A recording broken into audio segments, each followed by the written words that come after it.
Friends, చూడండి friends, Sammakka Sarakka నది అంటే జంపన్న వాగు అండి. జంపన్న వాగులో స్నానానికి వచ్చినామండి మేము. స్నానానికి వచ్చి ఇక్కడ నల్లాలన్నీ బాగా ఏర్పాటు చేయడం జరిగింది. ఆ నల్లాల కింద స్నానాలు అయితే మంచిగా ఆచరిస్తామండి. ఇంకా ఇక్కడ అమ్మవార్లను అయితే ఇట్లా పెట్టారండి. ప్రతి చోట ఇట్లా అమ్మవార్లను పెట్టారండి. ఇక్కడ నదిలోకి వెళ్ళే ముందు అమ్మవార్లను దర్శించుకొని ఇక్కడ ఇసుకతోటి కూడా కొన్ని అమ్మవార్లను తయారు చేసి పెట్టడం జరిగిందండి. చూడండి, ఇంత ప్రతి చోట చిన్న చిన్న పందిర్లు వేసి ఈ పందిర్ల కింద పెట్టిరండి అమ్మవార్లని. చూడండి ఫ్రెండ్స్, దాన్ని వాగు పొడుగుతా, జంపన్న వాగు పొడుగుతా ఆ వైపు అయినా సరే ఈ వైపు అయినా సరే ఇట్లా అమ్మవార్లని ఇసుకతోటి తయారు చేసి పెట్టడం జరిగిందండి. వచ్చే వాళ్ళ భక్తులు ఇక్కడ మొక్కుకొని నదిలో స్నానానికి వెళ్ళడం కోసం చాలా బాగా ఏర్పాటు చేసిందండి. ఇక్కడ గ్రామస్తులే అండి. చూడండి, అక్కడ పొడుగున మంచిగా అమ్మవార్లను నిలిపిందండి నదిలో.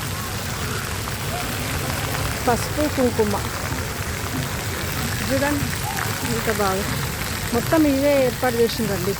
మంచిగా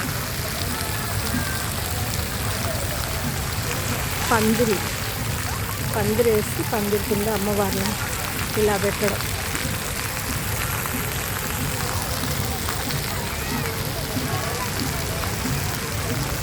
ఇక్కడ కొబ్బరికాయలు కొట్టుకొని కానుకలు పసుపు కుంకుమని సమర్పిస్తారండి. ఎంత భక్తి బాగుంటుంది చూడండి.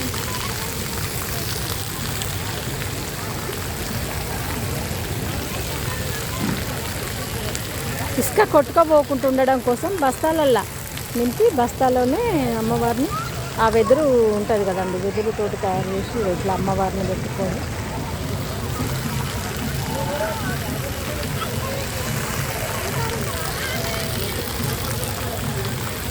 చూడండి ఫ్రెండ్స్.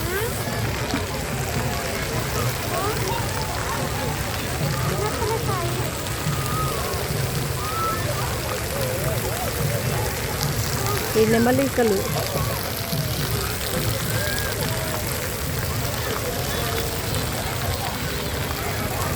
చూడండి ఫ్రెండ్స్, అమ్మవార్లను ఇలా ఈ వాగు జంపన్న వాగు పొడుగుతా ఇట్లా అమ్మవారిని పెడతారండి.